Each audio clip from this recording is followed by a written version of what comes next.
لا إله إلا الله محمد رسول الله لا إله إلا الله محمد رسول الله السلام علیکم پیارے دوستو، بسم اللہ الرحمن الرحیم۔ شروع اللہ کے نام سے جو بڑا مہربان نہایت رحم کرنے والا ہے۔ پیارے دوستو، آج ہم آپ کو ایک ایسا واقعہ سنانے والے ہیں جسے سن کر آپ حیران ہو جاؤں گے۔ یہ واقعہ ہے نیک حافظ قرآن لڑکی کا جو لوگوں کے کپڑے سل کر اپنا گزارا کرتی تھی۔ آخر مرنے کے بعد وہ کیوں عذاب کا شکار ہوئی، اور اس کی قبر کا حال جان کر ہر کوئی دنگ رہ گیا، کیونکہ وہ بڑی نیک لڑکی تھی۔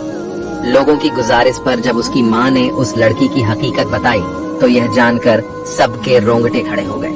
آج کی کہانی بڑی ہی سبق آموز اور خاص کر ان عورتوں اور مردوں کے لیے ہے جو سلائی کڑھائی جیسا کام کرتے ہیں، کیونکہ انجانے میں وہ ایسا گناہ کر جاتے ہیں جس کی وجہ سے انہیں بہت سخت عذاب کا سامنا کرنا پڑ سکتا ہے۔ یہ واقعہ ہے فاطمہ نام کی لڑکی کا جو اپنی ماں کے ساتھ شہر کے دور دراز علاقے میں رہتی تھی۔ اس کے باپ کا انتقال ہو چکا تھا۔ فاطمہ کی ماں نے فاطمہ کو قرآن پاک حفظ کرایا، اسکول کی تعلیم بھی دلوائی اور سلائی بھی سکھائی تھی، تاکہ وہ لوگوں کے کپڑے وغیرہ سلائی کر کے اور کچھ نہیں تو گھر کے خرچے ہی چلا سکے، یعنی کہ ان ماں بیٹی کی 2 وقت کی روٹی چل سکے۔ فاطمہ بہت ہی محنتی لڑکی تھی۔ اس کے کچھ اصول تھے جس سے وہ کبھی پیچھے نہیں ہٹتی تھی۔ ایک دن فاطمہ کے پاس 2 عورت آتی ہیں اور بار بار کپڑے سلائی کے لیے فاطمہ کو اشارے کیے جا رہی تھی، لیکن فاطمہ نے 2 ٹوک لفظوں میں انہیں جواب دے دیا کہ وہ ان کے کپڑے نہیں سی سکتی۔ وہ عورتیں پھر فاطمہ کی منتیں کرنے لگی، فاطمہ دیکھو، انکار نہ کرو، تم سب کے کپڑے سلائی کرتی ہو اور بہت اچھے کرتی ہو، ہمارے کپڑے بھی سل دو، بہت مہنگے کپڑے خریدے ہیں، ہم نے کسی ایسے ویسے درزی کو دے کر ہم اپنے کپڑے خراب نہیں کروانا چاہتے، تم تو جانتی ہو تمام گلی محلوں کی عورتیں تم سے ہی کپڑے سلواتی ہیں، تم کم دام میں بہت اچھی سلائی کر کے دیتی ہو اور کپڑے پہننے میں بھی بہت اچھے لگتے ہیں۔ فاطمہ بولی، لیکن جیسا ڈیزائن آپ لوگ بول رہی ہو اس طرح کے کپڑے میں نہیں سلتی، ان کپڑوں میں پورے بازو نظر آئیں گے، شلوار کا ڈیزائن بھی ایسا ہوگا کہ پنڈلیوں سے اوپر پاؤں دکھیں گے، توبہ توبہ، میں ایسے کپڑے کیسے سل سکتی ہوں؟ فاطمہ نے یہ بول کر صاف صاف انکار کر دیا۔ وہ عورتیں کہنے لگی، ہم تمہیں کچھ زیادہ پیسے دے دیں گے، ہمیں تمہارے ہاتھ کی سلائی بہت پسند ہے، تم بہت نفاست سے کام کرتی ہو۔ فاطمہ کھڑی ہوئی اور کہنے لگی، نہیں بازی، میں سلائی نہیں کروں گی، اور پھر وہ اپنے باورچی خانے کی طرف چلی گئی۔ فاطمہ کی اماں نے شرمندگی سے ان دونوں عورتوں سے مذرت کی، کہنے لگی، میری بیٹی تھوڑی پردے دار ہے، وہ اس لیے اس طرح کے کپڑے نہیں سیتی۔ ان دونوں عورتوں کے جانے کے بعد فاطمہ کی ماں نے فاطمہ سے کہا، بیٹی، تم کیوں آئی ہوئی روزی کو دھکا دیتی ہو؟ آخر تم کپڑے سلائی کیوں نہیں کرنا چاہتی ہو؟ کچھ 4 پیسے آ جاتے۔ فاطمہ بولی، اماں، میں ایسے ہی بے حیائی کے کپڑے کسی کو سل کر نہیں دے سکتی۔ اتنا کہہ کر فاطمہ اپنا دوپٹہ سیٹ کرتے ہوئے وضو کرنے چلی گئی اور اس کی اماں بھی خاموش ہو گئی۔ وہ جب بھی فاطمہ سے کوئی بات کرتی تو وہ اسی طرح کے جواب دیتی تھی۔ انہیں اپنی بیٹی سے بہت محبت تھی۔ اس کی ماں بھی لوگوں کے گھروں کا کام کر کے آتی تھی اور بیٹی گھر پر محنت کرتی تھی۔ ایسا کرتے کرتے فاطمہ نے اپنے پورے دہج کا سامان بنا لیا۔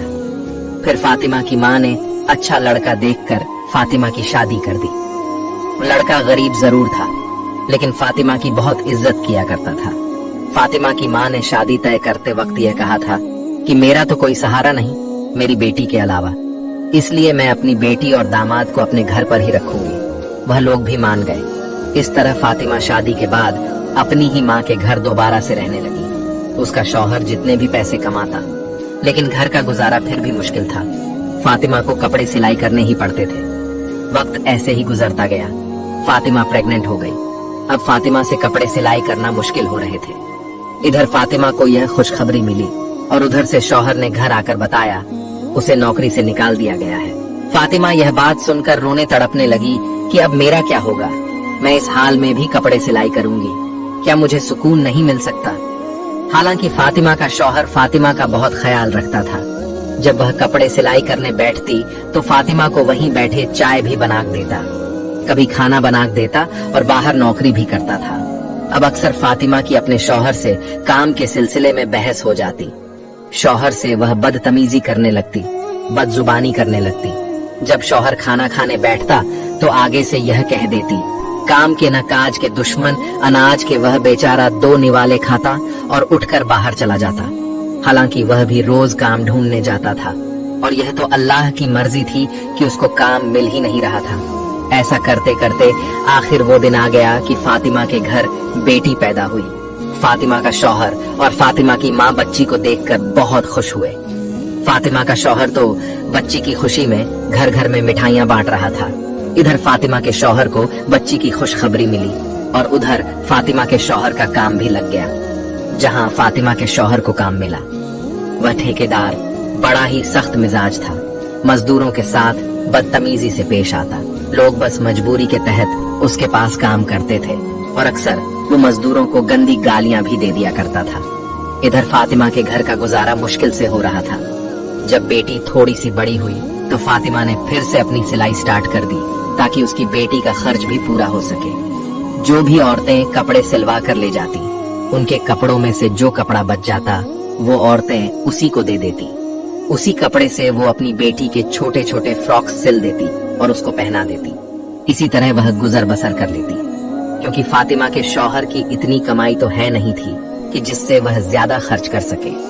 बिजली के बिल और घर का सौदा सलफ ही शौहर पूरा कर सकता था। फिर एक दिन खुदा की करनी ऐसी हुई कि उन लोगों के घर में जलजला सा आ गया। हुआ कुछ यूं, फातिमा का पांव अचानक सीढ़ियों से फिसला और पहली सीढ़ी से गिरती हुई आखिरी सीढ़ी तक आ गई। उसके सर से खून बह रहा था।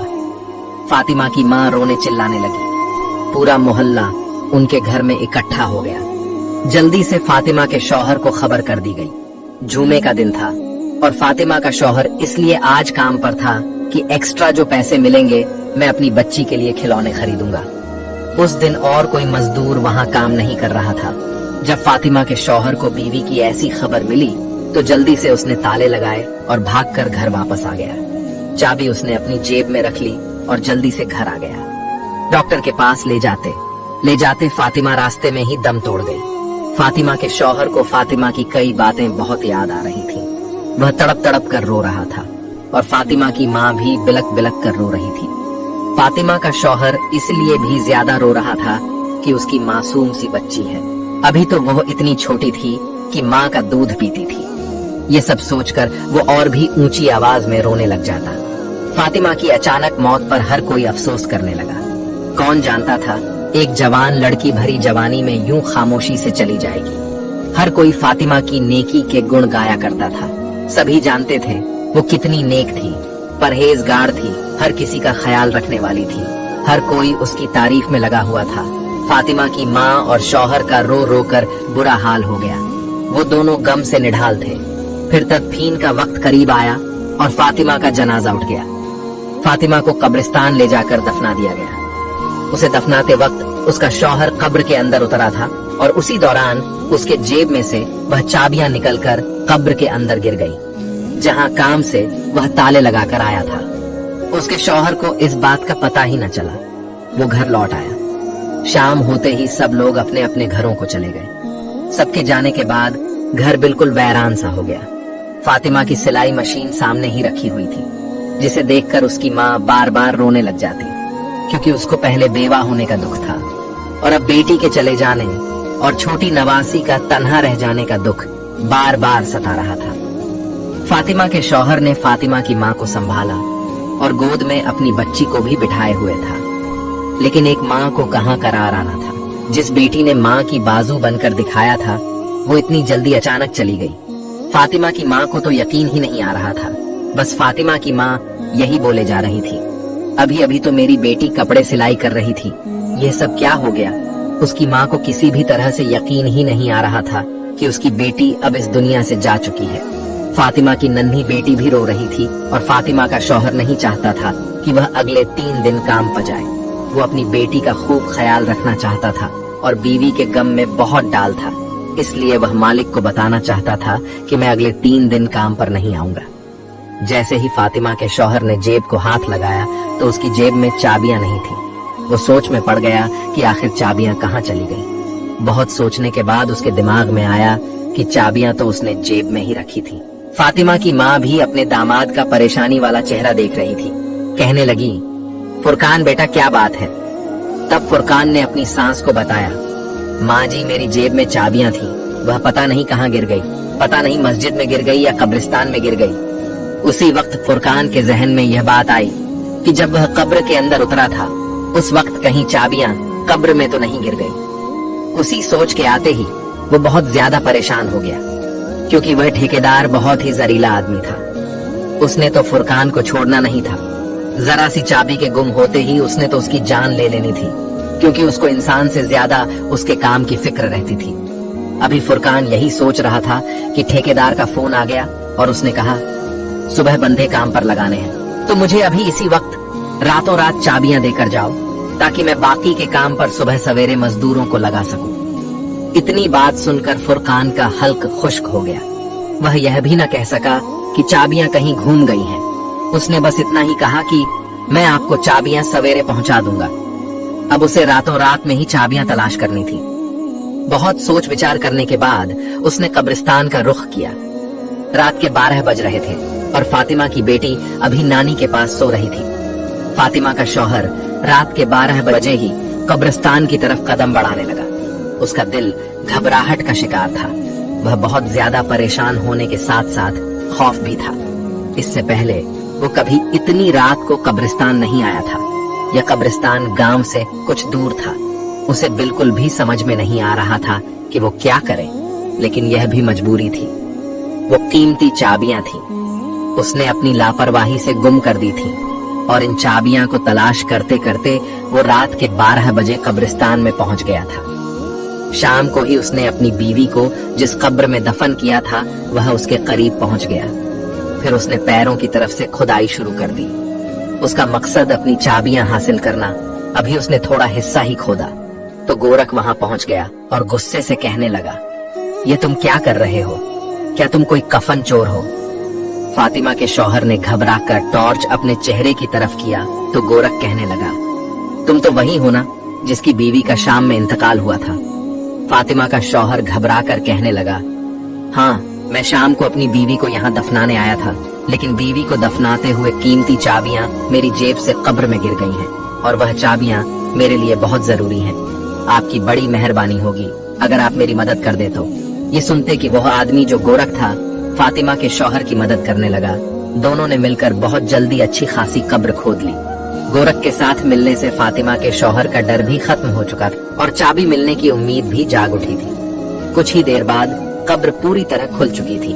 जब फातिमा के शौहर ने कब्र के अंदर का मंजर देखा तो फातिमा के शौहर के होश उड़ गए। गोरख ने दोबारा से जल्दी जल्दी कब्र में मट्टी डालना शुरू कर दी। उसके पसीने छूट रहे थे। वो कहने लगा, तुम्हारी बीवी कैसी औरत थी जो इसकी कब्र में ऐसा अजाब हो रहा है। फातिमा के शौहर को तो खुद भी यकीन नहीं आ रहा था। जो कुछ उसने देखा है वो सच में क्या उसकी बीवी के साथ ही हो रहा था। फातिमा तो बहुत अच्छी और नेक थी। उसकी नेकी का तो हर कोई तारीफ करता था।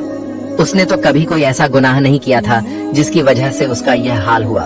वह परेशानी से तड़पने लगा। मेरी बीवी ने ऐसे कौन से गुनाह किया जो उसे इतनी बड़ी सजा मिल रही है? गोरख ने कहा, तुम चाबियां का कोई और इंतजाम कर लो। कब्र में चाबियां ढूंढना बहुत मुश्किल है, और तुमने खुद ही देखा ना कि इसका यह अजाब खत्म नहीं हो रहा और वह किस हाल में है। इसकी तरफ से तौबा इस्तगफार करो, और अगर कोई गुनाह ऐसा है जो इसने अपनी जिंदगी में किया है तो इसके बारे में पता लगाओ, ताकि उसकी मगफिरत हो सके। फुरकान रोते रोते अपने घर वापस पहुंचा। फातिमा की माँ ने उसे देखा तो कहने लगी, तुम इतनी रात तक कहाँ थे? मैं कब से तुम्हारे लिए परेशान हो रही थी। फुरकान फातिमा की माँ के कदमों में बैठ गया। कहने लगा, अम्मा, मेरा चैन सुकून सब लुट गया, और अभी भी बुरी तरह वह कांप रहा था। फातिमा की माँ घबरा गई। पूछने लगी, बेटा बताओ तो सही, क्या माजरा है? तुम इतनी रात तक कहाँ थे? फुरकान ने बताया, वह चाबियां की तलाश में कब्रिस्तान गया था, लेकिन वहां जाकर तो जो मंजर मैंने देखा उसके बाद शायद मैं सारी जिंदगी सुकून की सांस ना ले सकूं। फातिमा की माँ भी डर गई और कहने लगी, पहेलियां ना बुझाओ, फुरकान बताओ तो सही क्या हुआ। फिर फुरकान ने रोते हुए बताया कि जब फातिमा की कब्र खोदी गई ताकि चाबियां को तलाश किया जाए तो कब्र का मंजर देखकर मेरे होश उड़ गए। अम्मा, फातिमा जैसी नेक औरत को इतना सख्त अजाब हो रहा था, मैं आपको बता नहीं सकता। फातिमा के होठों पर आग जल रही थी और वह बुरी तरह चीखें मार रही थी। मैंने आग बुझाने की कोशिश की तो मुझे उसके स्याह होठ नजर आए, जो बहुत बड़े हो चुके थे, जैसे लटक गए हों, जबकि बाकी का जिस्म सलामत था। थोड़ी देर के लिए आग बुझी और फिर दोबारा भड़क उठी। पहले तो मैं समझ नहीं सका, यह खुदा की तरफ से अजाब है, लेकिन गोरख ने मुझे बताया कि यह अजाब इलाही है और सिर्फ इसके होठों को जला रहा है। फुरकान रोते हुए कहने लगा, अम्मा, समझ नहीं आता इसके होठों पर आग क्यों लगी थी। वो तो इन होठों से हर वक्त अल्लाह का जिक्र किया करती थी। उसने कभी किसी की इन होठों से बुराई नहीं की थी। वो अच्छी औरत थी। फातिमा की माँ और उसका शौहर ऐसे ही सारी रात रोते रहे और अल्लाह ताला से फातिमा की मगफिरत के लिए दुआएं मांगते रहे। फजर की अजान हुई तो फातिमा की माँ कहने लगी, मस्जिद के इमाम साहब को खामोशी से सारी बातें बताओ और पता करो क्या मामला है। मेरी बेटी के साथ ऐसा क्यों हो रहा है? क्या उससे कोई गलती हुई है? इमाम साहब बहुत ही नेक और पहुंचे हुए इंसान हैं। यकीनन वो हमारी जरूर मदद करेंगे। फुरकान को भी यह बात मुनासिब लगी। इस मसले का अगर कोई हल बता सकता था तो वह इमाम साहब ही थे। फुरकान नमाज के लिए गया तो नमाज के बाद उसने मस्जिद के इमाम साहब को रोक लिया और तन्हाई में उन्हें रोते हुए सारी बात बता दी। ये सुनकर वह कहने लगे, मैं फातिमा की माँ से मिलना चाहता हूँ। फुरकान इमाम साहब को अपने घर ले आया और फातिमा की माँ से उसकी मुलाकात करवा दी। इमाम साहब पूछने लगे, अम्मा बताओ, फातिमा कहीं किसी की चुगली तो नहीं करती थी या कोई ऐसा गुनाह जो उसके मुंह से होता हो? फातिमा की माँ कहने लगी, नहीं, मेरी बच्ची सिर्फ सिलाई का काम करती थी। उसे इतनी फुर्सत कहाँ कि वह आस पड़ोस में जाए या अपनी सहेलियों को अपने पास बुलाए। फिर यह सुनकर इमाम साहब ने एक ऐसा सवाल किया जिससे फातिमा की माँ चौंक उठी। इमाम साहब ने कहा, क्या फातिमा किसी की अमानत को अपने पास रखती थी, यानी कोई बचा हुआ कपड़ा, कोई जोड़े पर लगने वाली लस वगैरह? फातिमा की माँ कहने लगी, फातिमा तो बचे हुए कपड़े और धागा वगैरह सब कुछ वापस लुटा देती थी और जो कपड़ा उसे चाहिए होता था वह पूछ कर लिया करती थी। इमाम साहब कहने लगे, सोच लो कि ऐसी गलती हो सकती है जिसकी वजह से उसके मुंह पर अजाब हो रहा है, लेकिन फिर भी उसने जाने अनजाने में कोई ऐसा गुनाह तो जरूर किया है। उसके बाद इमाम साहब कहने लगे, माँ जी, फिर भी बेटी की कोई ऐसी बात सोचकर बताओ जो वह किया करती थी और उस आदत का ताल्लुक फातिमा के होठों से हो। फातिमा की माँ बहुत सोचकर कहने लगी, और उसकी उस आदत से मुझे बड़ी चीड़ थी। वो कैंची की बजाय अपने मुंह से धागा तोड़ती थी और फिर धागे का जो रेशा होता था वह उसके मुंह में या होठों पर रह जाता था, लेकिन वह बार बार कैंची नहीं उठाती थी। मुंह से धागा खींचकर तोड़ दिया करती थी और फिर उसी धागे को मुंह से चबाकर थूक देती थी। बहुत बार मैंने उसे समझाया कि इस तरह की आदत सही नहीं है, लेकिन वह अपनी आदत में पक्की हो चुकी थी। यह सुनते ही इमाम साहब कहने लगे, तो फिर हो सकता है यह अजाब उसी धागे के जर्रे की वजह से हो, क्योंकि जब फातिमा की मौत हुई थी तो इससे पहले वह कपड़े सिलाई करती हुई उठकर सीढ़ियों की तरफ गई थी। शायद उसकी मौत के वक्त वो धागे का जर्रा उसके मुंह में रह गया हो और उसी धागे की वजह से उस पर अजाब हो रहा हो। सिलाई के बचे हुए सामान के साथ धागे का एक जरा सा टुकड़ भी उस शख्स की अमानत कहलाता है जो कपड़ों की सिलाई के पैसे देता है। सारी बची हुई चीजों की तरह दागा और दूसरी चीजें भी वापस करना जरूरी होता है।